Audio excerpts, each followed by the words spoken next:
Hi all. Hello, I'm Lao Gao. Well, today's a bit special as I'm standing. Usually when recording videos, I'm sitting, but in our last video, we mentioned that sitting might increase mortality rates, so I hope everyone has the chance to stand up more often.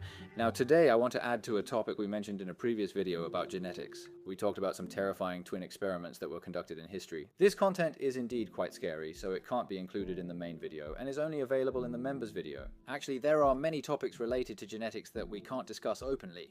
Because some content might be somewhat sensitive, we will gradually share it with everyone at an appropriate pace when the opportunity arises. So today let's first talk about the part concerning the twin experiments. In modern history, there were some very brutal twin experiments that took place during the wartime period, specifically during World War II, when the German Nazis conducted many such experiments in concentration camps, similar to Unit 731. At that time, the most famous and largest concentration camp of the Nazis was called Auschwitz. I think everyone has heard of this name, right? The famous movie Schindler's List mentions this concentration camp, and those whose names were on that list would not be sent there. They were saved. Why? Because being sent there meant death. And if you weren't sent to the gas chamber initially, meaning you didn't die right away, it could be even worse. You would be used as a guinea pig for various human experiments, like being injected with viruses to see your reaction, or testing the limits of the human body, right? The limits of bone hardness, how much heat or cold a person can endure, and the limits of atmospheric pressure. These tests, I don't need to go into details, you can imagine how they were conducted, were extremely cruel, practically a living hell. So who organized these human experiments in Auschwitz? He is the infamous war criminal Josef Mengele, a name I believe many of you have heard before, right? He was one of the individuals who committed the most crimes during World War II. After the war, he escaped and ultimately was never brought to justice. We will touch on this briefly later. In the concentration camps, one of the focuses of Mengele's human experiments was on twins. In fact, twins are very important subjects for genetic research. In the concentration camps, if twins appeared, they naturally became the primary subjects of research. Additionally, the core ideology of the Nazis was racism. They believed that Aryans were the most superior race on Earth, essentially the pure Germanic race, while other races were considered inferior. As a result, they implemented extremely cruel policies of genocide. There was also the policy of racial improvement, which was related to these human experiments, as they aimed to transform other people into having Aryan bloodlines. When it comes to racism, it naturally involves issues of heredity and genetics. The main subjects of heredity and genetic research were therefore twins. Twins were indeed a very special and tragic existence at that time.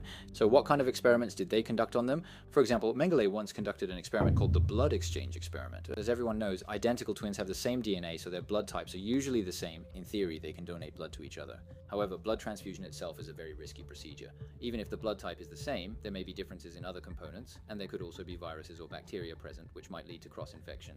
So, blood transfusions need strict testing and supervision and aren't done unless necessary, right? Also, what Mengele did wasn't a simple blood transfusion, but a blood exchange experiment. What does that mean? He would first drain the twins' blood and then swap it between them. But if the body loses 30% of its blood, about 1.5 to 2 liters, it can go into shock or even die. So the twins used in the experiment then died immediately. At this point, you might wonder, as a doctor, how could Mengele lack such basic medical knowledge? Actually, I don't think it's a lack of medical knowledge. It's just that he lacked morals and humanity, and he didn't see the subjects as living beings. Therefore, he didn't consider whether they might die. If one twin died, he might just replace them with another. His thinking might have been that simple. In his eyes, people were just like lab mice. Now, another cruel experiment related to twins that Mengele conducted was the twin combination experiment. You might have heard of it or seen it on TV, where there's a type of deformed twin known as conjoined twins. This happens when twins develop in the womb, and if something goes wrong, they are born connected. They might share a single body or have sections of their bodies connected. Mengele was extremely intrigued by this phenomenon, so he desired to conduct a surgical procedure. However, rather than separating conjoined twins, he aimed to unite two ordinary twins to create conjoined twins. It's challenging to determine his precise objective, but it appears he wanted to explore whether two genetically identical individuals, if physically joined for instance, sharing one body cavity with dual hearts, dual lungs, and dual digestive systems could operate normally. This might not hold any genuine significance, it was simply a notion he devised, so he proceeded with it. During that era, he discovered a pair of twins within the camp and subsequently incised their backs and fused them together. Although these twins did not perish immediately, they later developed a severe infection and were in a critical condition. Mengele deserted these twins, leaving them to fend for themselves. Their parents, who were also confined in the concentration camp, found them. To spare their children from further suffering, they ultimately ended up killing them with their own hands. Auschwitz concentration camp was such a horrifying place where anything could occur. You might not even be able to imagine some of the things that happened. Mengele's thoughts and actions have gone beyond the scope of normal human thinking, and it's hard for us to guess his purpose. However, these pathological, inhumane, and cruel things happened every day in the recordings there, all under his direction. He was originally an ordinary doctor, and there were other doctors in the camp, but because he was very loyal to Hitler and strongly agreed with Hitler's genocidal practices, he was quickly promoted and eventually became the head of medical affairs at Auschwitz. So what other kinds of experiments were there? For example, injecting dye into the eyes of twins. They used dye to try to change the color of their eyes because Aryans, who were considered purebred Germans, typically had lighter eye colors. He wanted to see if it was possible to transform normal people into Aryans using dye, which seems to lack medical knowledge, but that was how it was at the time. Of course, these experiments were not only conducted on twins, ordinary people were also subjected to them. The experiments on twins were usually for comparison purposes, but the results were predictable, weren't they? In milder cases, it resulted in blindness, and in more severe instances, it led to infection and death. Mengele initiated his twin experiments within the concentration camps in the year 1944. At first, he conducted various human experiments on ordinary individuals, but then he developed a keen interest in twins and began searching for them extensively. These twin experiments persisted for approximately a year until the Nazis were ultimately defeated. During that brief year, he conducted experiments on over 700 pairs of twins, averaging 2 to 3 pairs each day. This was an exaggeratedly swift and large-scale execution of these experiments. Most of these 700 pairs. Most of them eventually died. It is said that fewer than 50 pairs survived. Of course, those who did survive were left with very serious illnesses and disabilities. Actually, Mengele came from a very good and privileged family background, and as a child, he did not show such cruel tendencies. However, after the war broke out, especially after he became very supportive of Hitler's ideas, he turned into this kind of person. Some people might wonder if it was the war that made him this way.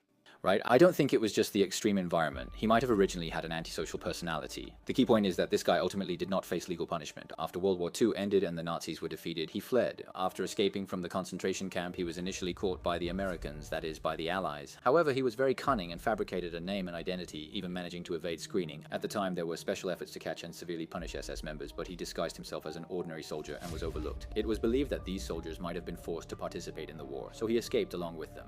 Where did he go? He went to Argentina. After that, he lived in South America until his death and never faced legal prosecution. There are several reasons why he was able to escape legal consequences. One reason is that after World War II ended, the Cold War between the United States and the Soviet Union began immediately, and everyone's attention shifted from the German Nazis to the conflict between the two superpowers. As a result, no one focused on capturing Nazi fugitives. Another reason is that the president of Argentina at the time had a bit of an extreme nationalist inclination, which led to a certain level of understanding towards the German Nazis, so there wasn't much effort to capture Nazi war criminals.